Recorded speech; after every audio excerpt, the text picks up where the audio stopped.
Okay, we're just going to start that section. The plan for today is to discuss 5-6 on ratios and rate, and then to start 5-7, simplifying and using square roots. We'll probably get about maybe halfway through 5-7 and then finish up 5-7 next time and start into chapter 6.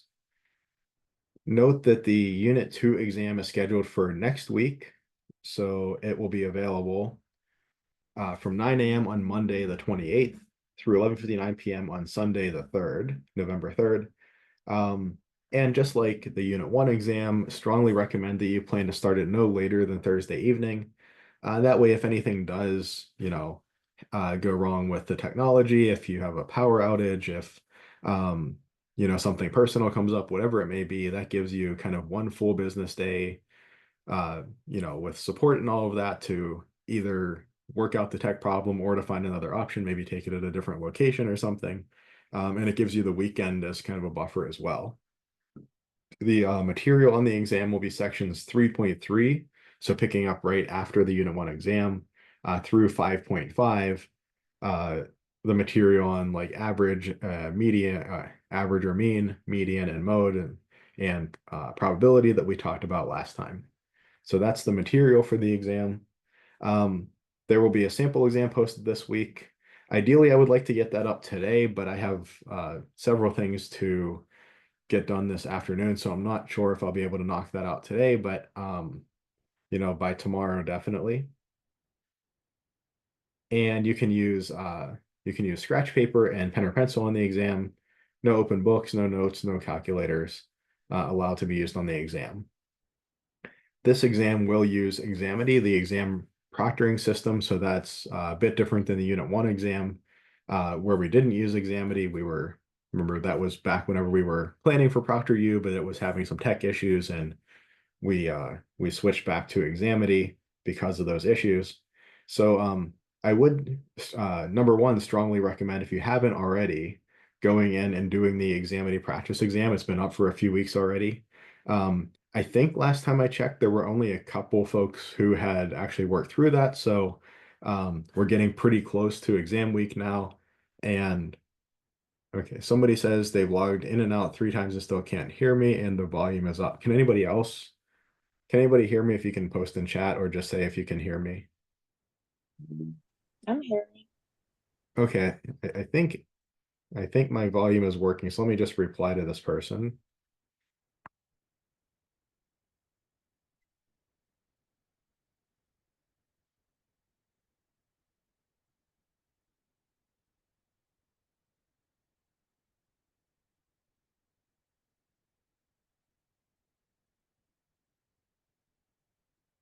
Okay. Yeah, unfortunately, there's not a whole lot that I can do on the fly.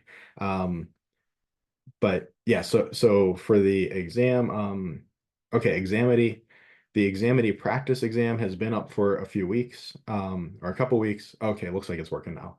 It's been up for a couple weeks. So I strongly recommend that you go through that, go through the Examity process and so on, probably in the next day or two.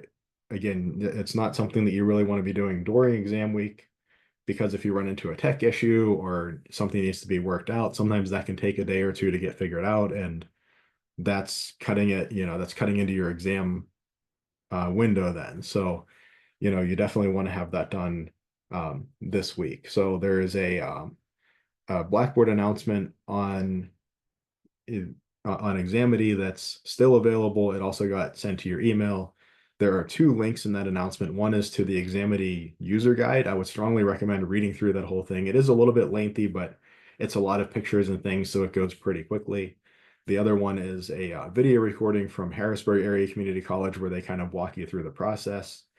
And then also, one thing that I noticed, I had um, I'm teaching 5 different courses, 5 different sections, all different courses this semester.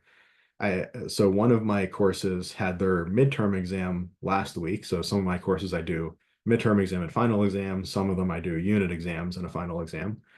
And a couple folks had questions. They couldn't quite get things to work out right. And I watched their screen recording, and whenever you go into Examity and it, pops up these windows that are giving you information, they would just click next, next, next as fast as they could and then try to start the exam.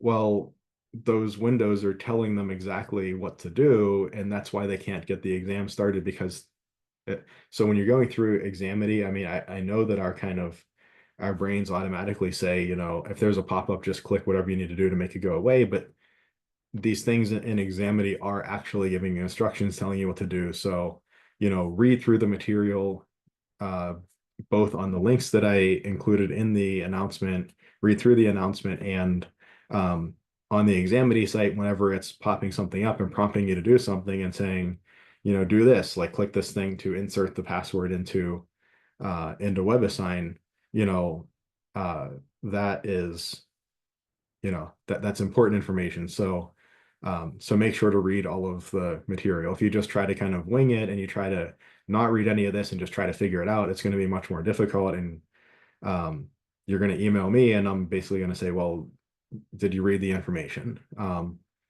I'm kind of working on, because I've had so many questions this semester about all of this, I'm working on a more explicit user guide, like kind of walking you through, screenshot by screenshot. And I should have that posted this afternoon or tomorrow. So if you are having trouble with the process of getting on Examity, keep an eye out for that. I'll post that on Blackboard, and that might, give a little bit more clarity.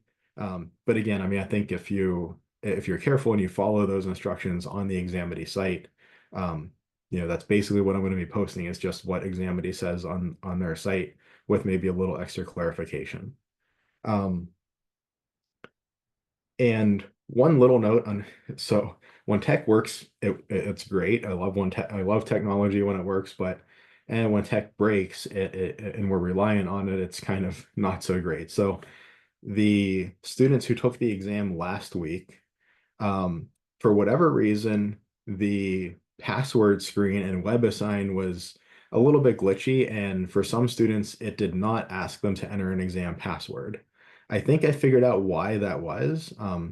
I had all the settings checked correctly. Everything should have worked fine, but it didn't. I think I figured out that it was maybe something with the password that I chose for the exam. I just choose kind of basically a random password, and Examity knows that password, and that's kind of the verification that Examity is up and running, so that all the Examity stuff has worked right. Then Examity will enter the password into the WebAssign password field when you go to bring up the exam and it says enter your password. Um, if you're able to get that password in there, that basically means that all the stuff from Examity has worked correctly, and you can just forget about Examity and just take your exam now and don't have to worry about whether it's screen recording or anything like that. So that's really kind of the goal, is when you make that shift where the password is entered, then you can forget about Examity and just worry about taking your exam. Unfortunately, for some students, they clicked on what was called midterm exam in the other course, and it just opened up right away. So when you see the exam pop up at 9 a.m. on Monday, don't click on the actual exam until you're actually ready to take the exam.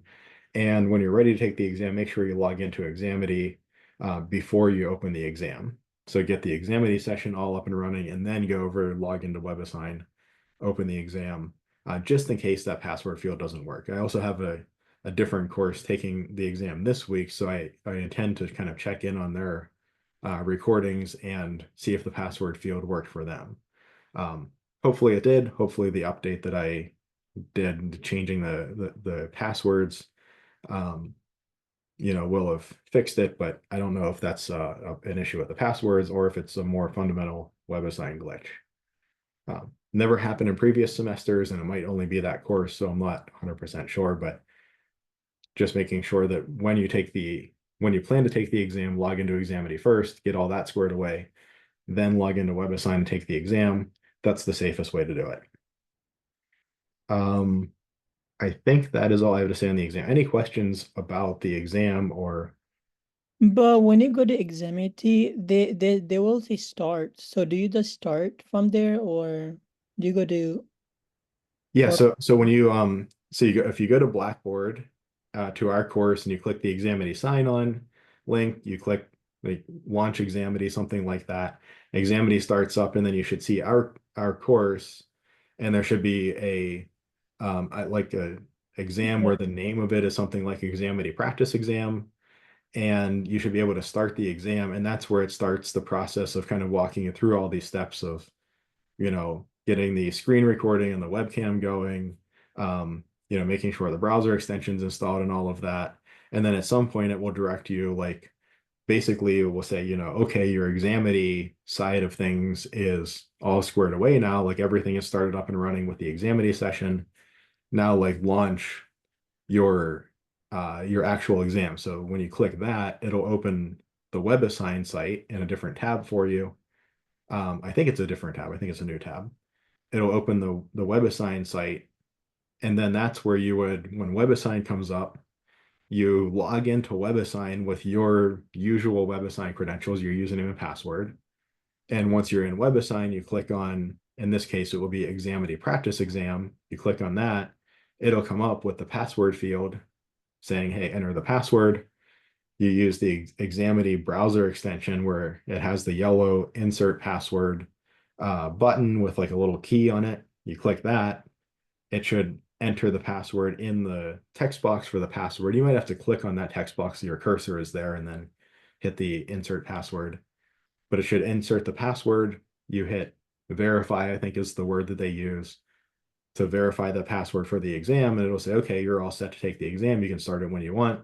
At that point, if you want to, you can just minimize the Examity window, their little sidebar thing, just hit the little arrow and it goes up to the top, and then just take your exam like normal. When you're done with your exam, submit it, and then go back to the Examity browser extension and just click the, I think it's blue, it says something like end proctoring session, something like that. Click that, and you're all done. So, yep, that will be the process to go through. Any other questions about the exam or anything like that?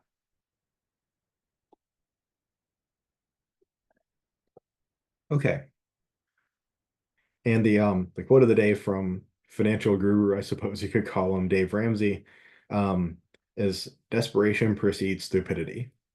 Or in other words, when we kind of back ourselves into a corner or allow ourselves to be backed into a corner, don't have a lot of options, or are up against the gun on something, um, we tend to not make decisions that are the best decisions, right? They might be decisions that satisfy a short-term need and sacrifice a long-term goal, something like that. Um, so when we are able to, sometimes you're not able to, sometimes, just fortune turns that way and you end up in a tough situation.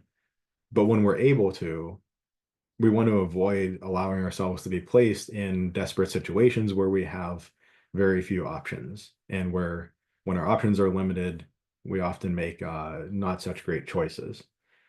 So, for instance, knocking out the Examity Practice Exam this week, in the next day or two, making sure that all of that is squared away, and then like planning to take the actual exam, say, no later than Thursday night.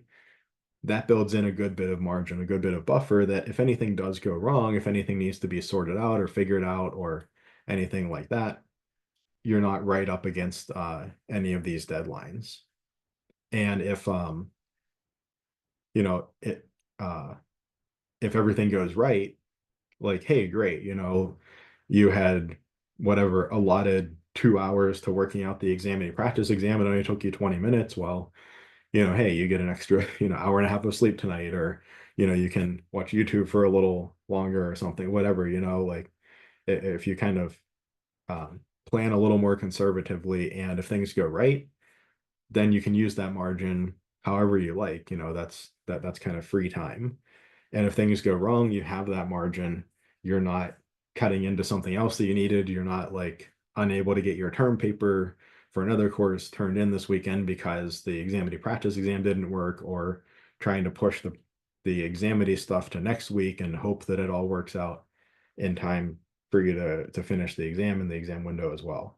Also, like, definitely do the Examity Practice Exam. Like, a couple people in my last week course just didn't do the Examity Practice Exam and just like went into the regular exam. And I'm like, I mean, you can do that, but like, I don't know if it was me, I'd already be a little bit nervous and a little stressed about like I'm about to take a big exam, and I don't want the uncertainty of Examity and getting all of that system set up and hoping that that all works well on top of, taking the exam. That's why I split it out into these two components. So, um, definitely make sure to take the Examity practice exam like well before the actual exam so that, it's just less stress and less complexity in that, all at once with that exam. So, um, I kind of, I guess, forgot to mention that, but yeah, like definitely take the Examity practice exam beforehand, so that you have everything set up, and it's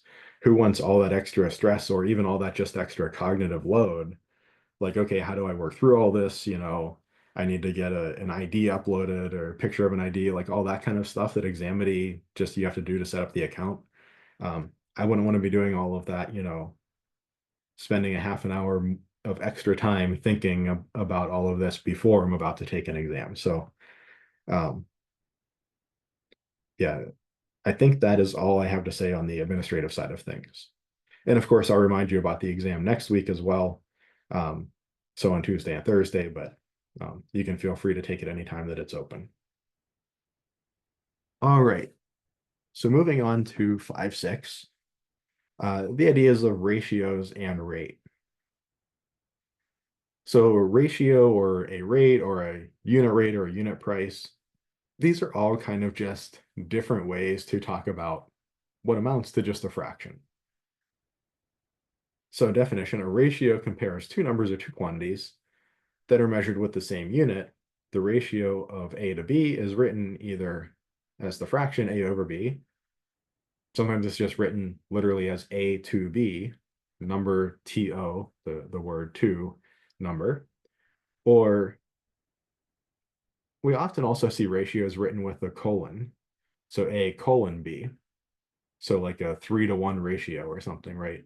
You might hear of something like a 3-to-1 ratio of like whatever, water to flour or something in some recipe. That probably is, that seems not right. Maybe 3-to-1 ratio of flour to water. I don't know. I don't really bake uh, anything that doesn't come out of a box. So, um, but yeah, so like if you see a 3-to-1 ratio, that means like for every three parts of this thing, use one part of that thing, right? Pretty common like kind of idea in baking. Okay, so let's look at this example and we'll just go through. Oh, I forgot to add extra spaces in these. Let me just do that really quickly. There we go. Let's go through each of these and write the following ratios as fractions. So we have ratios written in the quote to form, TO, 20 to 32 or whatever. We'll write them as equivalent fractions. And anytime that we write a fraction, we typically want to either simplify it as a fraction, or maybe depending on the context, estimate it as a decimal or something like that. So the ratio 20 to 32 can be written as the fraction 20 divided by 32. So if I have 20 parts of thing A to 32 parts of thing B, the amount of thing A I have is 20 30-seconds, the amount of thing B I have. One little caveat here that I just want to note as kind of an aside, just to get it out of the way. If I have a ratio like, let's say 3-to-1, right? Maybe it's like flour to water. So this means like 3 parts flour to 1 part water, or this means like 3/1 or 3 times the amount of water. This is the amount of flour we have. So the amount of flour is 3 times the amount of water. If we put in 1 cup of water, we put in 3 cups of flour. Be a little bit careful because in the total is 4 parts, right? If I put 1 cup of water in my mix and 3 cups of flour, I have 4 cups of stuff in my mix. So I kind of have like 3/4 of my mix is flour and 1/4 of my mix is water. We're not talking, when we're talking ratios, we're not talking about parts of the full mix. We're talking about like amount of flour relative to amount of water. There's 3 times as much flour as there is water in the mix. When we're talking about like parts of the whole mix, that's a slightly more advanced concept, and we have to be a little more careful. Right there, we will be doing something like 3/3 plus 1, where we're adding these two together for the denominator, or 1/3 plus 1. Right. So 3/4 of the whole mix would be flour, and 1/4 of the whole mix would be water. That's not what that's not the context we're in here. So that's an aside. Just wanted to point that out. So when we have a ratio like this, A to B, and we write that as the fraction A divided by B, what we mean is how much of quantity A do I have in terms of the amount of quantity B, right? I have 3 times the amount of flour as I have water, for instance. Okay, so 20, 30 seconds. Well, I see that 20 is 5 times 4, and 32, 4/8 are 32, or that's 8 times 4, and I can divide out the 4s, and I get 5/8. So the ratio 20 to 32 can be written in the equivalent fractional form of 5/8, and that would be the simplified fraction.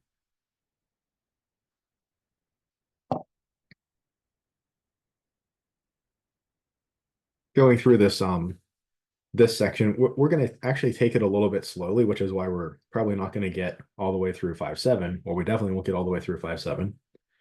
And one of the reasons we're going to take it slowly is a little bit of a review of our fractions material and our decimals material for the exam. So looking at a ratio, say, of 6.4 to 0.8, in fractional form, that's 6.4 divided by 0.8. And I want to simplify this. That is an 8. I have a ratio or a fraction with decimals in it. I know how I divide decimals. I first take the denominator, make it a whole number. And I can either think of doing that by moving the decimal point one place to the right, or by multiplying by 10, whichever way you want to think about it. If I do that in the denominator, I better do it in the numerator as well.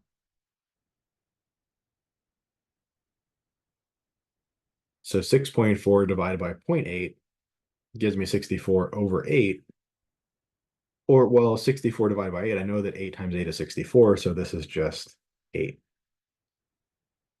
So 6.4 to 0.8, that ratio, we have 8 times as much of thing A as we have of thing B. We have 8 times as much of the 6.4 quantity as we have of the 0.8 quantity. So in this case, it's simplified down to a fraction, but that fraction just ended up being a whole number. If we really wanted to force the issue, we could write it as 8/1. So a ratio of 6.4 to 0.8, that's really equals, I suppose, a ratio of 8 to 1. Those are the same ratio, because written as fractions, they would be equivalent fractions. Right? And a ratio like 8 to 1 is a lot easier to understand than something like 6.4 to 0.8. I have 8 times as much of thing A as I have of thing B, in whatever context I'm working in.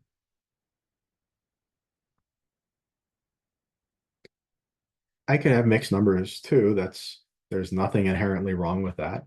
5 3/5 to 3 3/5. Well, again, if I write this as a fraction, this is 5 3/5 over 3 3/5. We might be really tempted to do something like divide out the 3/5, but remember, we got to be super careful with mixed numbers. Mixed numbers don't work very nicely with most of our other arithmetic operations. The reason is that like 5 3/5 isn't like 5 times 3/5. It's really 5 plus 3/5. So how do I simplify arithmetic operations with mixed numbers, at least most of the time? Sometimes I can deal with the mixed numbers directly, like in addition or subtraction. It works pretty nicely. But here I have division, and really the problem is I have kind of addition being mixed with division, two different lines on the order of operations hierarchy. Well, what I'm going to do is convert my next mixed numbers, convert them both to their equivalent fraction form, their improper fraction form, do my division there, and then if I need to, convert back. So 5 3/5, what is that as an improper fraction? I have 5 wholes and then 3 slices of size 1/5. If I cut those 5 whole pizzas into slices of size 1/5, I have 5 pizzas with 5 slices each. That's 5 times 5 is 25, plus 3 is 28 over 5. I did 5 times 5 plus 3. 25 plus 3 is 28. And my slice size stays the same, right? It's over 5 still. That's my numerator fraction. And this is divided by 3 3/5. 5 times 3 is 15, plus 3 is 18 fifths. I can really rewrite this as 28 fifths divided by 18 fifths. And I remember that if I have fraction divided by fraction, I invert and multiply, or I multiply by the reciprocal. My 28 fifths, my first number stays the same. And instead of dividing by something, I'm going to multiply by the reciprocal 5/18. So I just invert my 18 fifths to its reciprocal to its multiplicative inverse. Now I'm multiplying two fractions together, fraction times fraction. To do that multiplication, I multiply the numerators. That makes a new numerator. The new denominator is the product of the denominators. When I multiply numerators, multiply denominators. Note that when I'm adding or subtracting fractions of the common denominator, I keep the same denominator. If I have 3/5 plus 4/5, I have 7, 3 plus 4, fifth. I don't do 5 plus 5. I don't add the denominators also. So we have to be careful about what operation we're performing and what the rules are for that operation. The rules for how we do multiplication are different than how we do, say, addition. Now I'm going to look for common factors. I see that I have a factor of 5 in both the numerator and denominator that can divide out. I also recognize a factor of 2 in 28 and 18. They're both even numbers. So 28 is 14 times 2 and 18 is 9 times 2. And we divide out the 2's and we get 14 ninths. So a ratio of 5 3/5 to 3 3/5 can be rewritten as a ratio of 14 to 9 if we wanted to write it that way. Or if I wanted to represent this so that it's perfectly fine to write it that way. If I wanted to represent it as a mixed number, if I do 14 divided by 9, 9 goes into 14 one time with 5 left over, 1 5/9. I have 1 5/9 as much of quantity A as I have of quantity B.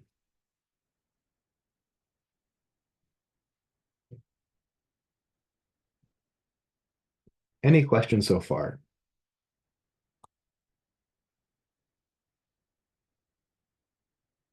So what about something like $1.21 to $1.44? If person A has $1.21 and person B has $1.44 in their pockets, how much does person A have relative to person B? Well, this would be $1.21 divided by $1.44. remember our ratio compares two quantities that are measured with the same unit. So in this case, I had unitless quantities, and having no unit is having the same unit. But here I have the same unit. I have dollars compared to dollars. Well, when I write these as a fraction, the dollars just divide out. So the dollars unit almost acts like a factor. It acts like something that's multiplied on. And the dollars just kind of divide out. If you've ever done, any chemistry or physics, you know that working with these units, they work like multiplicative factors. If we were converting feet to inches or something, if I wanted to know uh, how many feet are in so many inches or whatever it may be, let's say A feet to B inches, I would do A times 12 inches because 1 foot is 12 inches over B inches, and then I would divide out my inches. Like this kind of unit conversion is seen often in the sciences, and that's kind of what we're doing here. It's a little more abstract because our unit is dollars instead of something like inches or seconds or something like that, but um, or like liters in chemistry or whatever. But so it's a little bit more abstract, but the dollars is a unit just like inches or liters or whatever it may be.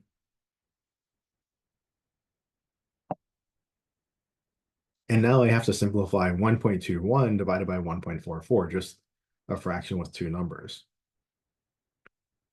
And just like before, I move my decimal point 2 places to the right in the denominator to make a whole number. And then I have to repeat that in the numerator, moving 2 places to the right. So this is 121 over 144. And here, maybe I'll estimate this as a decimal. So I need 121 over 144. I hope I'm not about to regret doing this. This wasn't the tack that your book was going with this particular problem, but you know, taking a little bit of liberty here for the sake of kind of reviewing some of this stuff. Does 144 go into 121? Well, no. So let's make it 121.0. 144 goes into 121 0 times. Does 144 go into 1,210? Yes. So 144 times 10 would be 1440. So we're looking for 1,210. So 1440 I've overshot. 144 times 9, this would be 1440 minus 144. So 1440 minus 140 would be 1,300 minus 4 more. That's 1,296. Still a little bit too much. 1,296 is still bigger than 210. 144 times 8 would be, well, I need to subtract another 144 off of this. So I need to do 1,296 minus 144. 6 minus 4 is 2, 9 minus 4 is 5, 12 minus 1 is 11. 1152. And whoops, I wrote my ciphering a little bit too close to my long division sign. There we go.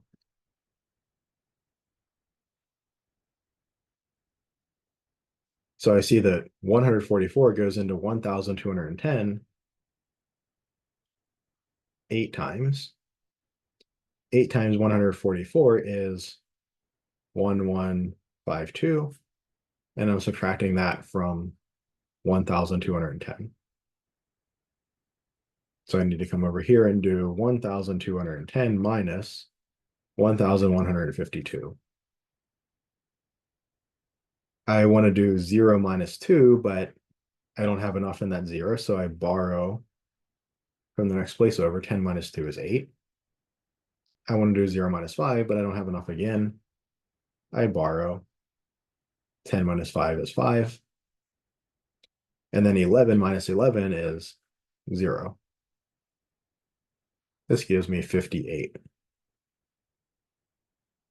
1152 plus 58, that's like 1150 plus 50, which would be 1200. And then add on 8 plus 2 is 10, so 1210, that looks good.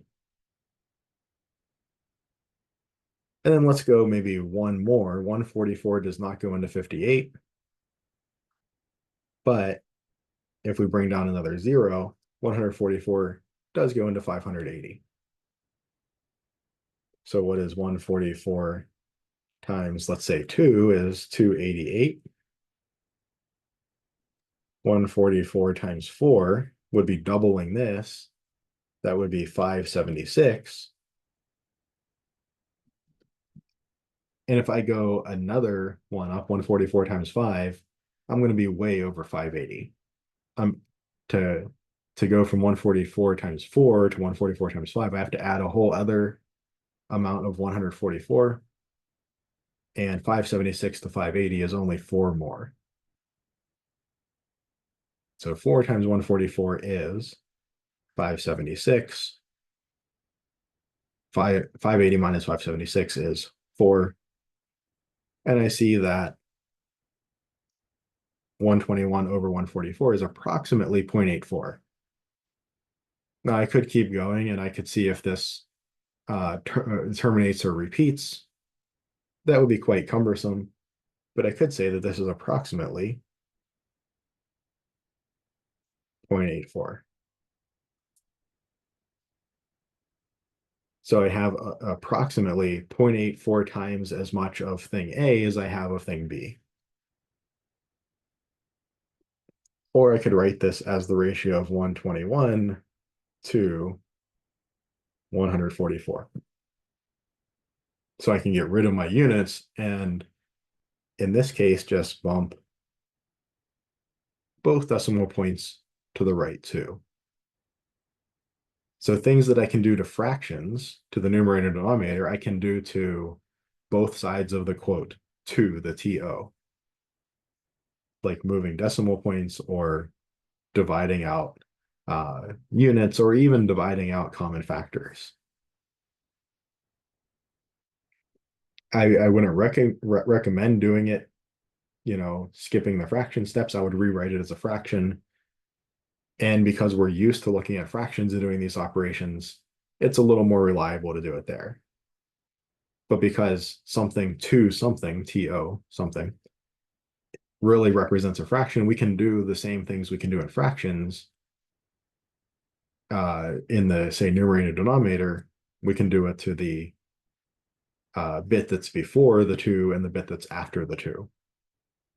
So things like moving a decimal point or dividing out a common factor, we could do directly in the ratio if we wanted to.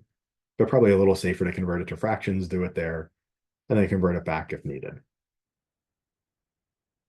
So our answer could look like any of these three pieces here, 121 to 144, the fraction 121 over 144, or maybe a decimal approximation, 0.84. This is taking a bit of liberty with this problem, but just so that we see, we get a little bit of practice with some of our decimal operations. All right, so what about 304 milligrams to 48 milligrams? Maybe we're mixing together a solution and we want to know, there's this much water to this much, say, active ingredient in a drug, something like that. Right, nurses and folks have to do this kind of thing all the time when they're figuring out the saline bag is this big and we want to do this infusion at this rate and so on, and we want to put this much of the drug into this much of water in the bag, like, right, they're doing these kind of conversions all the time. So 304 milligrams to 48 milligrams, we could write that as the fraction 304 milligrams over 48, so 4 milligrams. And like I mentioned before, these units like milligrams are kind of like multiplicative factors, we can kind of divide them out as common factors in the numerator and denominator. So I have 304 divided by 48. Well, I know that a factor of 2 can come off of there. I actually even see that a factor of 4 can come out of there.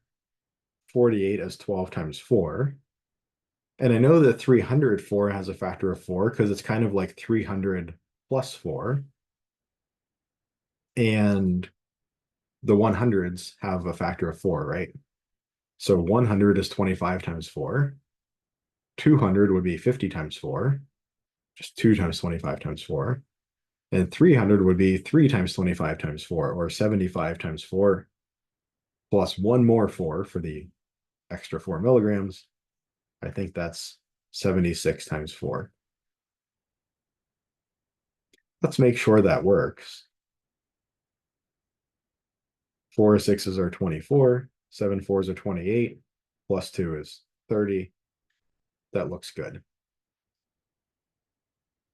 Right. If I do a big calculation like that in my head, it's probably not a bad idea to come off to the side and just double check that it worked out. So my 4's divide out, 76 over 12. Hey, I still actually have a factor of 2. Let's deal with that. 6 times 2 for 12. 76, well, 76 it's definitely got a factor of 2. 2 times 35 would be 70. I need a little more to make up those extra 6. I think 2 times 38 gives me 76. I can divide out my common factor of 2, and I can see again, I have even number in numerator, even number in the denominator. I can write 6 as 3 times 2. I can write 38 as something times 2. 38 is about 40. So this is going to look kind of like 20 times 2. But 20 times 2 would be 40. I overshot by one amount of 2. So I think this is going to be 19 times 2 to make 38. And I can divide out my 2's.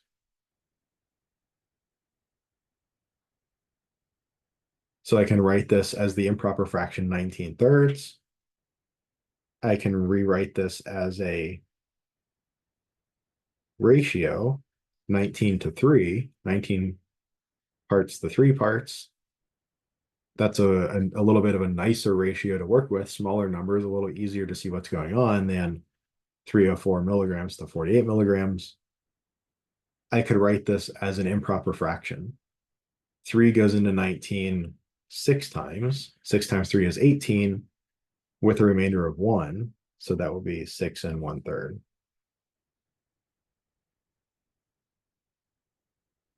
Or I could write this as a decimal, and I could say that this is equal to 6 1/3 is 6.3 repeating.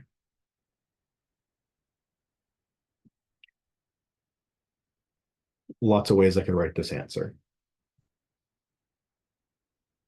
Any questions so far?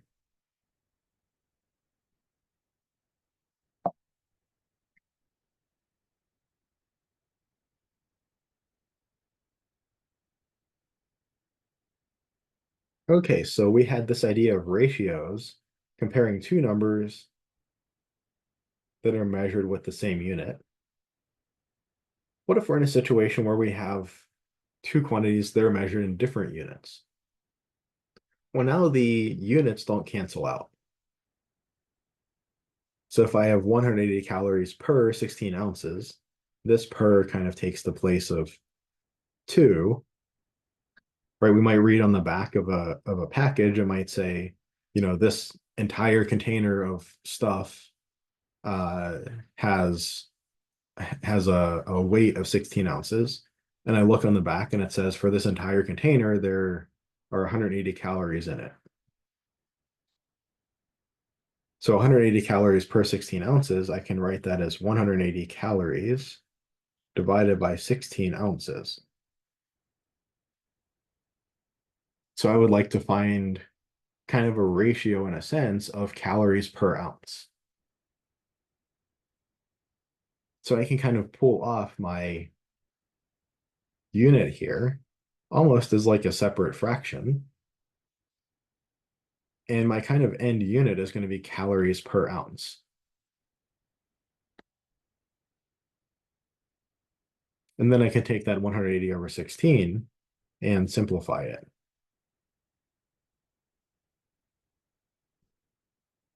It looks like there's a factor of 2 in both of those. So 16 is 8 times 2. 180 is 90 times 2. Still a factor of 2. 90 is 45 times 2. And the 4 in the denominator is 2 times 2, but 45 has no factors of 2. So this is either 45 fourths calories per ounce.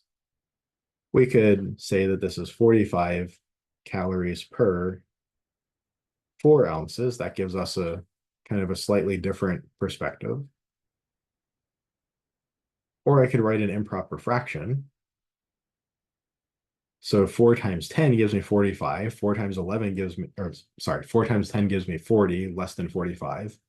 4 times 11 gives me 44, just a bit less than 45.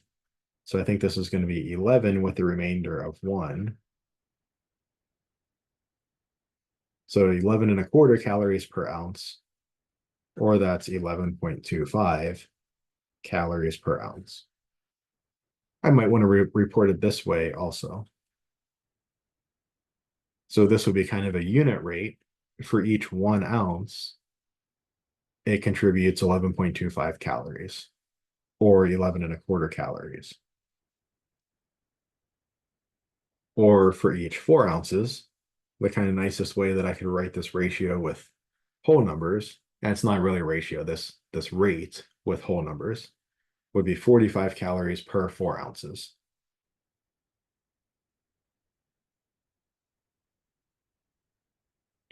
Any questions so far?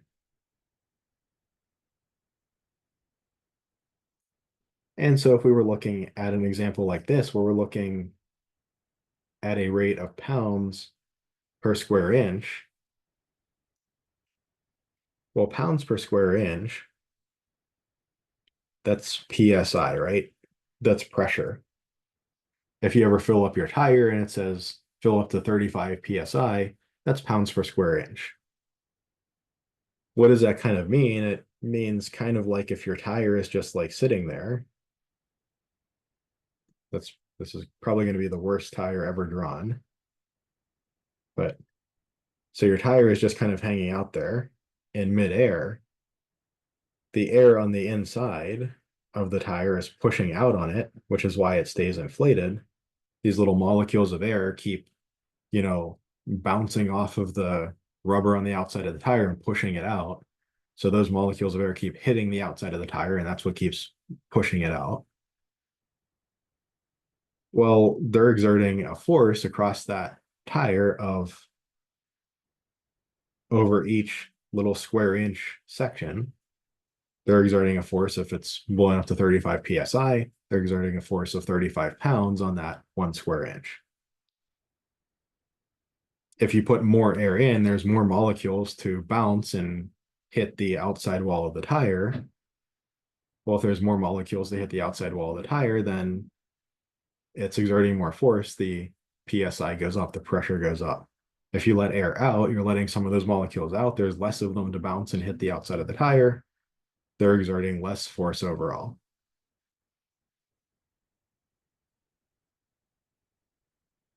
So kind of an interesting thing about cars is whenever you put this wheel in your car and put your car down, this like perfect in some sense circle is no longer a perfect circle. The bottom of it gets kind of smushed. Maybe not quite that extreme, but the bottom of it gets kind of smushed and you have this contact patch on the road. All right, so here's your tire, terribly drawn, and you smush that tire down and there's like a, say, roughly rectangular contact patch on the road. If your tire is inflated to 35 pounds per square inch, let's just make it 100 pounds per square inch so it's easier to think about, and we have 4 tires. If my car weighs 4,000 pounds, a pretty heavy car, but make the numbers easy, that means 1,000 pounds has to be supported by each tire. If my tires are filled up to 100 psi, this contact patch would have to be 10 square inches, right? So all of the stuff we're doing here is readily applicable to things like how much should you fill your tires up to? And if you fill your tires up to a lower pressure, your contact patch on the road is going to get bigger. Maybe if it's icy out or if you're having trouble getting traction, if you're stuck somewhere and your tires are slipping, something you can do is let a little bit of air out of your tires. Not so much that they're flat, but just a little bit of air out. There's less pressure. That means the surface area has to be bigger. This contact patch has to be bigger to support the weight of the car. And if you have a bigger contact patch, then the parts that are slippery, maybe this part here is slippery and this part is good, you might have a little more contact with some better parts of the road. So if it's slippery conditions, maybe you don't want to inflate your tires as much. On the other hand, in the summer, when it's usually good conditions, you want to inflate your tires maybe a little bit more. You reduce this contact patch because as you're driving down the highway, this is all rubber that is running into the ground as you're driving along, and it makes the ride a little bit noisier. It increases friction, maybe decreases your gas mileage a little bit.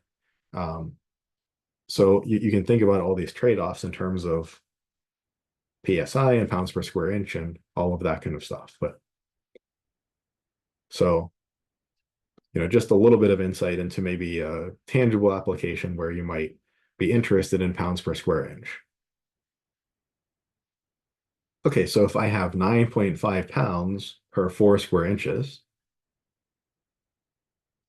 so what is that as a rate?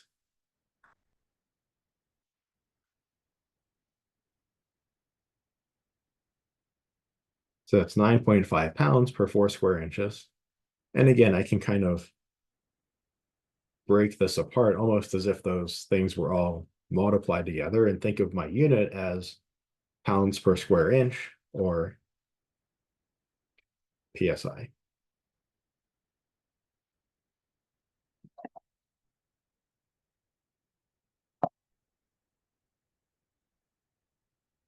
And then what's 9.5 divided by 4?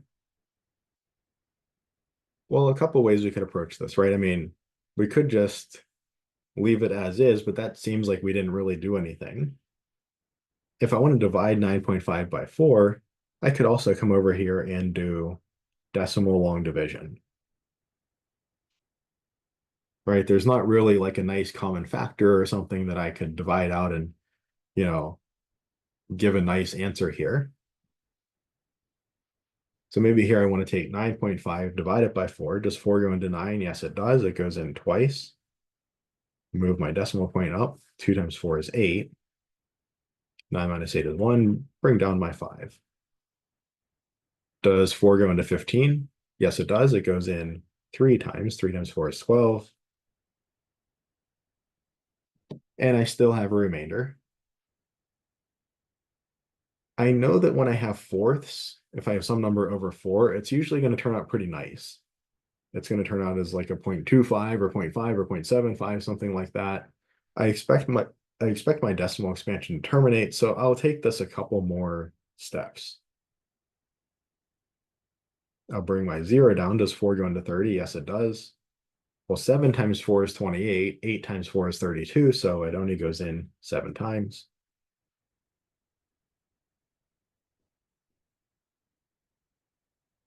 I'll tack on another 0, bring it down. Does 4 go into 20? Yes, it does. It goes in 5 times. 5 fours is 20. I have no remainder or 0 remainder, and I don't have anything left to bring down. So this is actually 2.375 pounds per square inch. So each square inch is feeling 2.375 pounds. When over 4 square inches, we're feeling 9.5 pounds.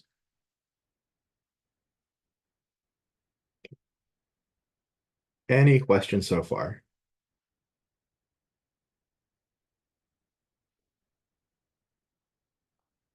All right, let's look at unit rates then. So what if we work for one full week, we work 40 hours, and in our paycheck, we get $798. What was our wage? What was our amount of dollars per hour worked? So this is 798. I'm going to do something a little unorthodox here. I'm going to write the dollar sign afterwards over 40 hours. And this way I can come in and kind of separate that unit off of there.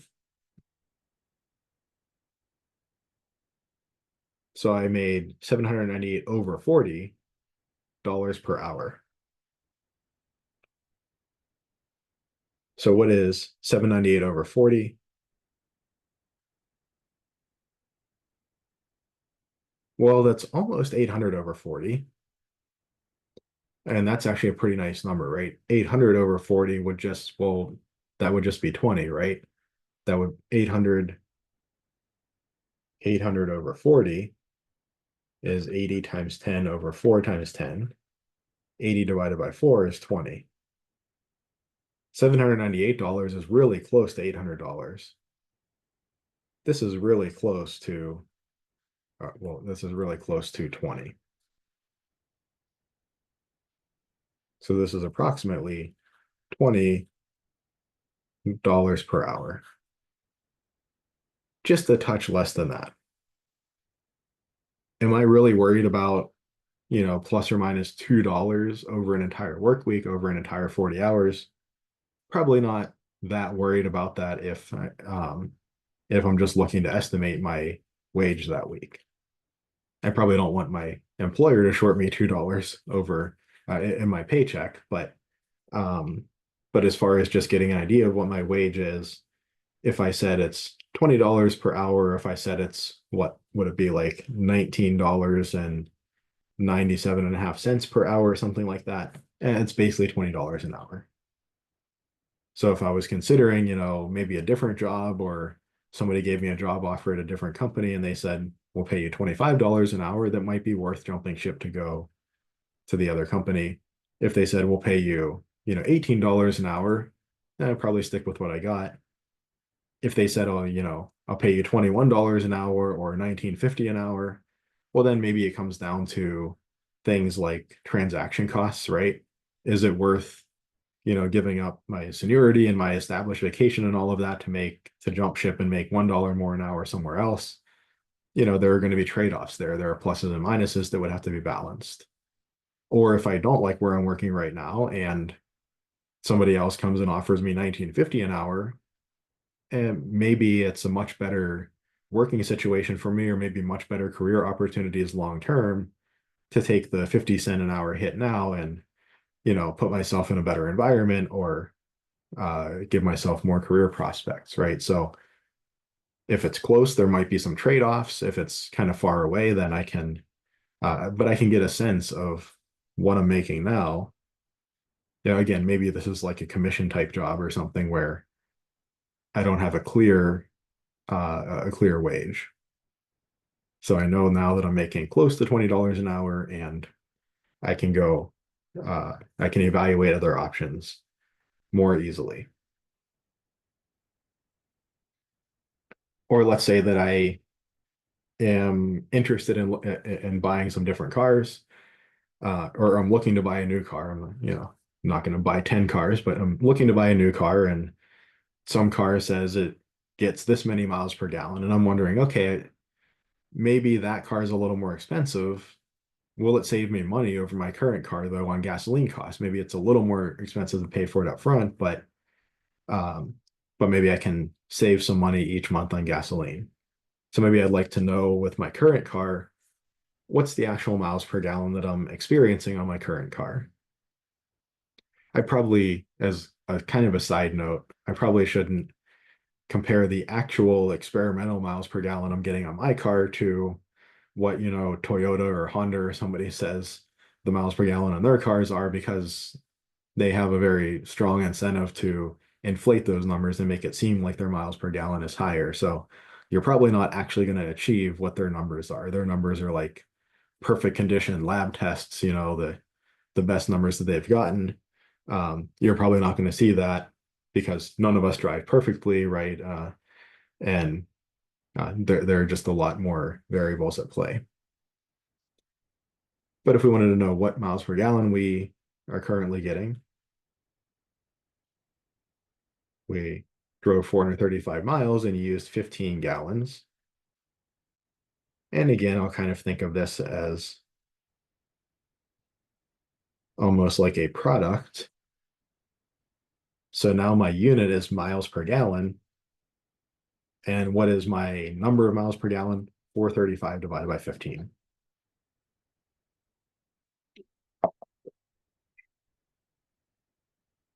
So 435 over 15, well, I see in this fraction, I can divide out a factor of 5. And this is still in miles per gallon. I made my fraction line a little too long here. So still in miles per gallon is the unit. 15 is 3 times 5, 435. Well, that's 400 plus 35. 400 is like 4 times 100. And 35 is 5 times 7. 100 is 20 times 5.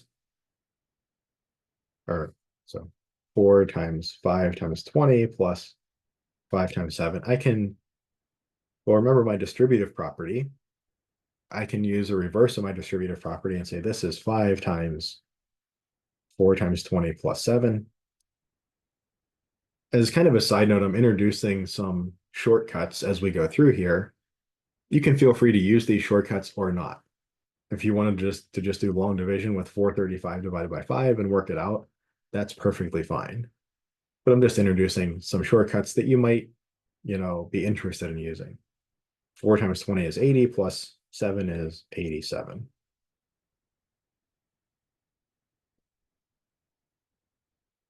So I divide out my factors of 5.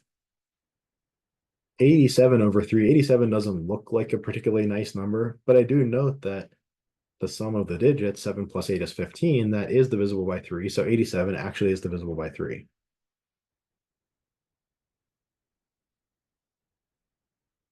Let's actually figure out what it is. And here maybe I will do long division. 87 divided by 3. 3 goes into 8 2 times. 2 times 3 is 6. And 9 times 3 is 27. Remainder of 0. Nothing else to bring down. 87 is 29 times 3.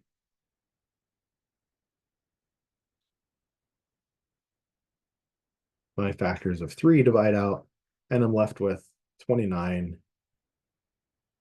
miles per gallon.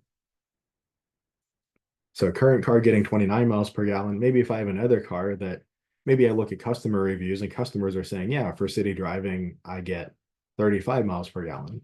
Well, hey, if I can get better mileage, that's kind of like a savings every week. Maybe I'm willing to pay a little more upfront to get that, weekly savings over the next 3 or 5 years or something like that.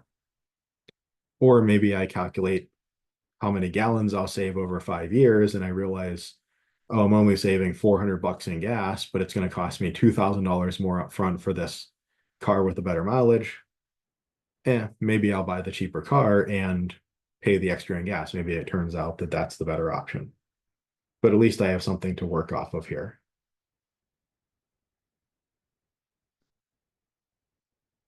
Okay. Or maybe we're going through a grocery store and, who hasn't had this experience where there's the two different sizes and it's like, the bigger size has twice as much stuff as the smaller size, but you look at the cost of the bigger size and it costs more than twice as much as the smaller size, right? It's like you can get whatever, 5 candy bars for $2, or you can get 10 candy bars for $4.50. It's like, well, why would I buy the bigger size then? Um, so we might want to compare between two different sizes. Now, of course, there are caveats to this too. I don't want to buy the, gigantic size if I'm not going to use it and I'm going to end up throwing away a third of it, when it goes bad, like that's maybe not a great financial decision. But if I know that I'm going to buy either, a couple of the smaller size or one of the bigger size, I can look at, what is the unit price. So if I have a box of 5 granola bars and it costs $3.69, what is the cost per granola bar? And then I could compare that to maybe they have single granola bars for sale, and maybe they have a bigger package of 14 granola bars for sale. And I could compare these three in terms of unit price, in terms of cost per granola bar, decide which one's the better buy. Again, presuming that I'll kind of use them all up by the time that they expire. So box of 5 costs $3.69. That's $3.69 per 5 bars.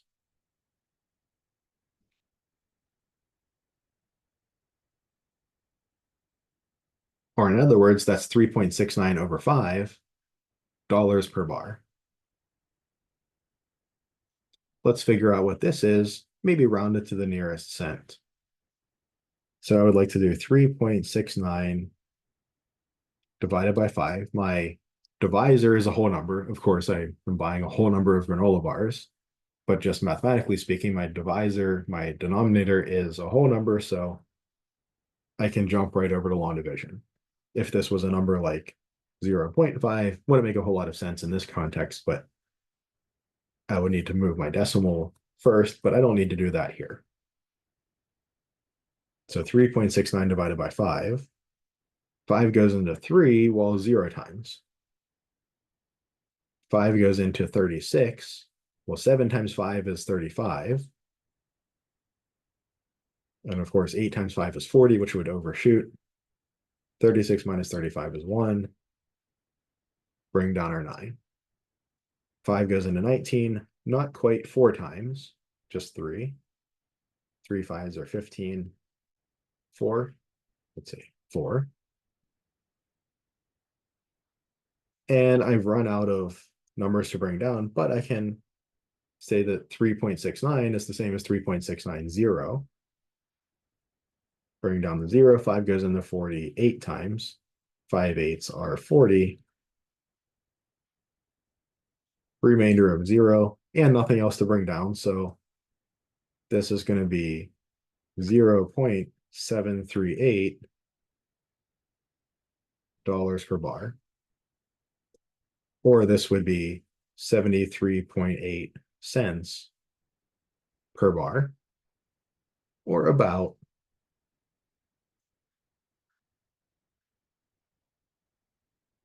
74 cents per bar.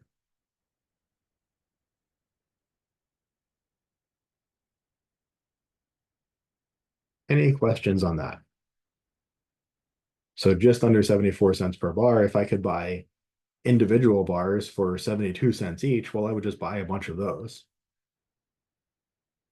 Right? If I had a box of 14 bars and I knew that I would, use them all up before they expire, and let's say I do this similar calculation there, and that box of 14 bars for whatever price it is, if I end up at, 73 cents per bar or 70 cents per bar or something, that might be the better buy. If it's close enough, it might not be worth it, like if I was to buy a box of 100 granola bars, even if they last for like a year and I eat one every other day or so, like, okay, I would use them up before they'd expire, and maybe I could get a better price on it. But like, do I want to store 100 granola bars for a year? Like, am I going to get sick of them, a month from now and want something else? Or, so there are always other factors at play, especially when we get out to kind of extreme numbers, like if you go to Sam's Club or Costco or something, or, You can buy like a 55-gallon drum of Cheese Whiz or something like, well, I don't think Cheese Whiz ever expires, but you know, do you really want to store a 55-gallon drum or some huge amount of Cheese Whiz? Probably not.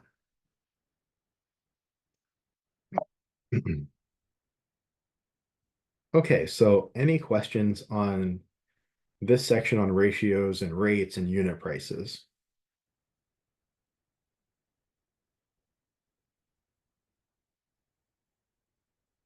Okay, let's get a start then on section 5.7 on simplifying and using square roots. So we're not going to go too far into this. We're actually making pretty good time. I thought we'd be even a little closer to 12 by now, but um, doing pretty good. Not going to get too far into 5.7, so we'll definitely wrap it up on Tuesday. But we also have the exam next week, so want to leave a little bit of time to review the work for the material for the exam. Okay, so we have the definition to start with. If n to the second power equals m, or if n times n equals m, then we say that m is the square of n. So if I take a number n and multiply it by itself, like if I take a number 1 and square it, multiply it by itself, I get 1. Or 2 squared is 4. 2 times 2 equals 4. 3 squared is 9. 3 times 3 equals 9, and so on, right? Up to 9 squared, or 9 times 9 is 81. Couple notes on squares. One important note is that actually the square of a negative number is positive. If I take -1 squared, well, -1 squared, I better use parentheses here to indicate that the entire input into the squaring operation is -1. Well, that's -1 times -1. I have the product of two negative numbers. The answer is going to be positive, and the value is going to be the product of 1 and 1, or just 1. Typically, I won't write the plus, I'll just write 1. But negative number squared is going to be positive because we're going to have a negative multiplied by a negative. The answer is going to be positive. So -2 squared is 4, or -5 squared is 25, and so on. If I square a positive number, I get a positive out. If I square a negative number, I get a positive out. And if I square 0, of course, 0 times 0 is 0. So 0 squared gives me 0.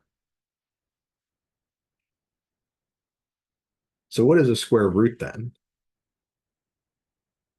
Well, if m equals n squared, then we would say that n is a square root of m. A square root, so a square is the thing that I get when I multiply a number by itself. A square root is the number I need to multiply by itself to get the desired number. So if I have a number m that's, say, 4, if I can select this cell, there we go.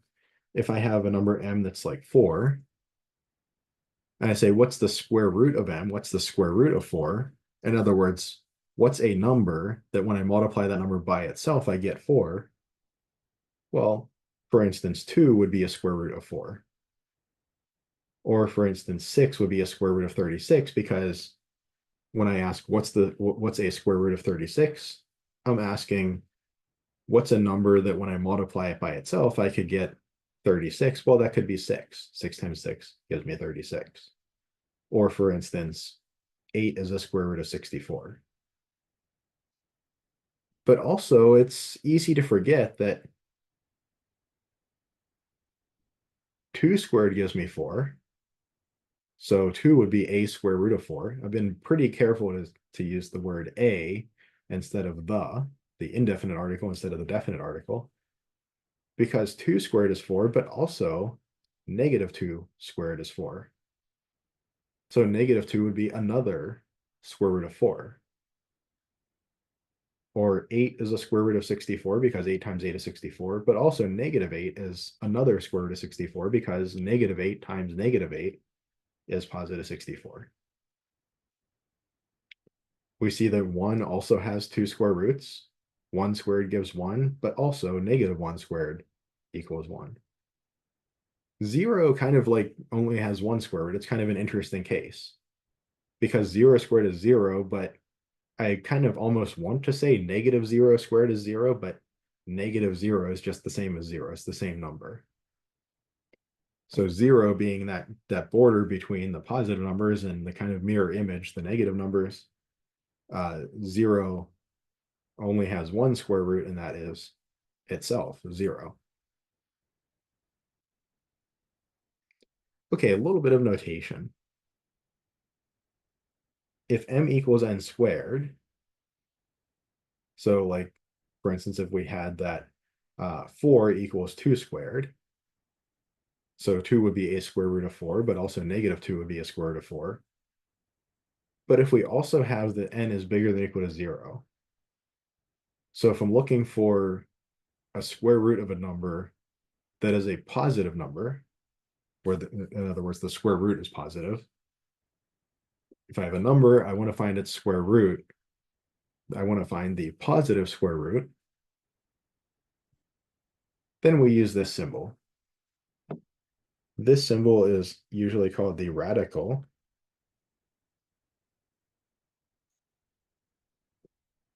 So we would write n equals radical m. And we call radical m the principal square root of m.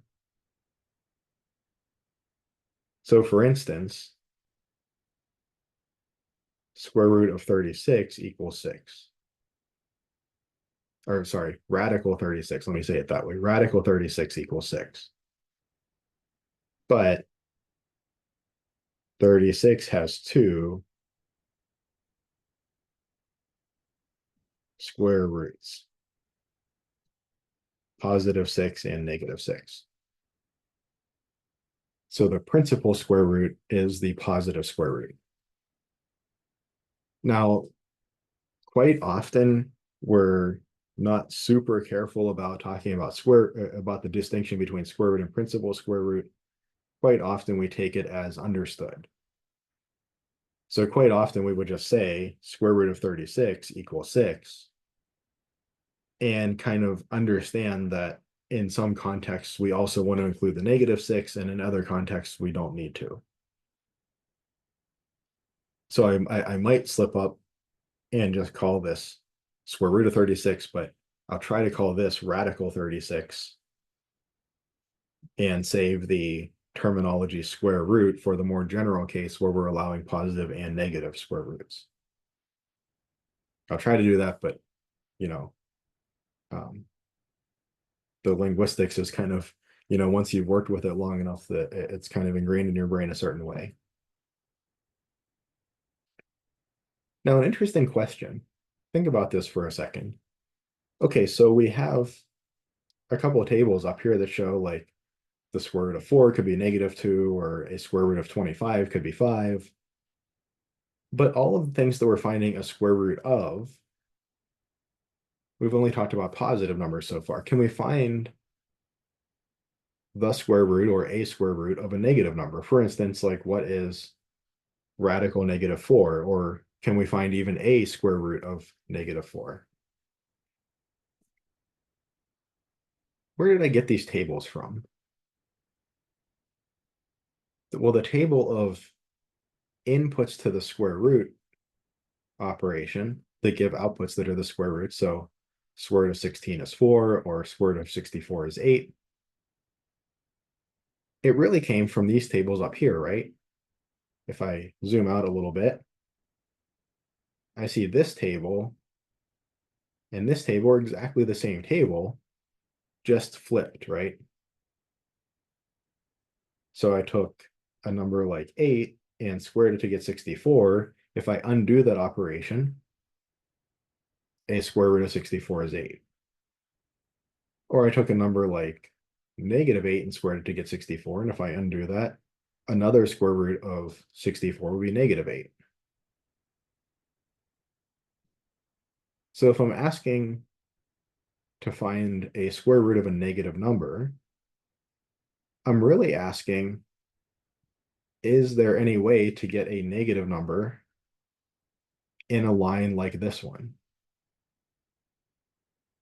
Actually, no, right? Because if I take a positive number and square it, I get a positive. If I take a negative number and square it, I get a positive.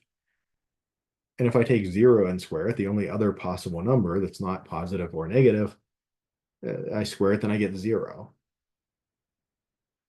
There's no input that I can choose. There's no number that I can choose to square that will yield a negative output. I can't put in, 3/2 in here and square it and get some negative number in this row.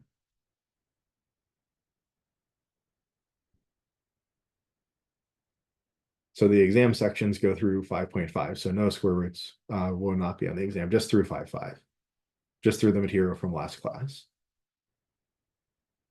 Right. So whether I square a positive number or a negative number, I get a positive number out. And if I square 0, I get 0 out. There's no input that I can square that will give me a negative number, which means when I think about it in reverse, really what I'm asking when I say, what's the square root of a number? I'm asking, what number do I need to square to get that number? A square root of 36 could be, say, 6, because 6 squared gives me 36, or a square root of 16 could be -4 because -4 squared gives me 16. What would a square root of -4 be?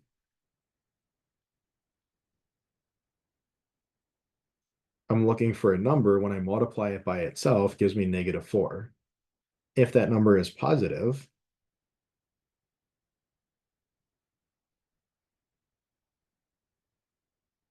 then positive times positive would be a positive output, not -4.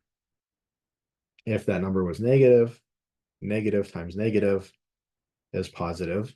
A positive output cannot be -4. And if n was 0, the output would be 0, which is also not -4. So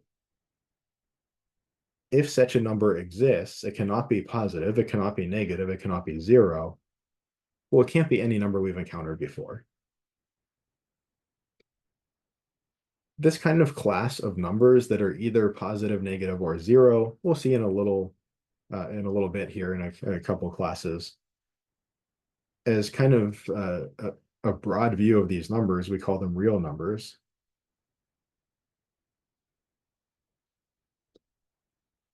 And the answer is there is no real number whose square is -4. In other words, the square root of -4, or the principal square root, or any square root of -4 cannot be a real number. Now, as a bit of a side note, it turns out that we want to be able to do things like square root negative numbers in some instances. It turns out to be very helpful in some cases. And you might have heard of this idea of imaginary numbers or complex numbers, and that's where they come in. But that's beyond the scope of this course. That's something that we would talk about in maybe Math 108, but not in Math 80 or 90. We just deal with real numbers in these courses. And frankly, even, like in calculus courses or probability and statistics, or even those higher level courses, we just deal with real numbers there as well. So it's really only a couple of courses and in a couple of different contexts in those courses that we talk about these imaginary numbers or complex numbers, these square roots of negatives. But for almost the entire math curriculum that we teach at CCAC, for almost all of it, in basically 100% of most of the courses, and in 90 or 95% of the other courses, we only deal with real numbers. So can we find the square root of a negative number? Can we find a square root of -4? Well, it's not a real number. It's not a number that is positive or negative or zero. So it's not a real number. We need a fundamentally different type of number than we've been dealing with to address that question. So let's look at each of these following examples and simplify them if possible. So what is the principal square root of 64? What is radical 64? I'm looking for a number that when I square it, I get 64. So that could be -8 or +8. But remember, when I write the radical sign, I'm looking for the positive solution. So radical 64 is 8. So I think I mentioned this up above. Did I mention this? Maybe I didn't. Oh yeah, I did. Okay. Recall that this notation indicates the positive square root, even though 36 has two square roots. Some people think that they should write square root of 36 equals plus or minus 6. This would not be a proper use of this notation. Oh, okay, ran out of room. Okay. This would not be a proper use of this notation. We don't want to write radical 36 equals plus or minus 6. Radical 36 indicates the positive square root, and we might say the 36 has two square roots, plus 6 and minus 6, but its principal square root, radical 36, is 6. Right. Or if I was saying, n squared equals 36, this equation would have two solutions, n equals 6 and n equals -6. But its solutions wouldn't be both combined under the symbol radical 36. We would say its solutions are like radical 36 and negative radical 36. So if I come down here to like negative radical 100, if I have negative radical 100, is that the situation up here where I can't find an answer to this? Well, no, be really careful. The problem here was the thing inside the radical, the thing that I was trying to find a square root of, was itself a negative number. This, well, the thing I'm trying to find a square root of is a positive number, 100. So what does this mean? What does this mean? It means the opposite of the positive square root of 100, kind of written out in words. So this radical 100, we figure out what that is. Well, what squared gives me 100, 10 squared, or -10 squared? I'm looking for the positive square root because I have the radical notation. So radical 100 equals 10. And then negative radical 100 is just -10. On the other hand, in the next problem here, if I have radical -36, now I'm looking for a square root of -36.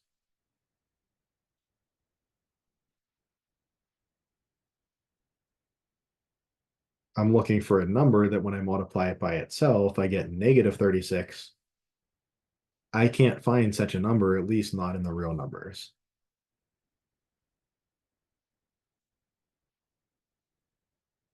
So here I would just have to say, not a real number, something along those lines.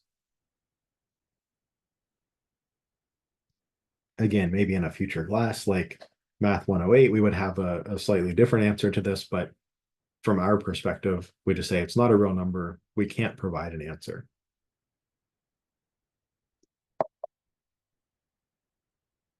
Now, what about something like square root of 46?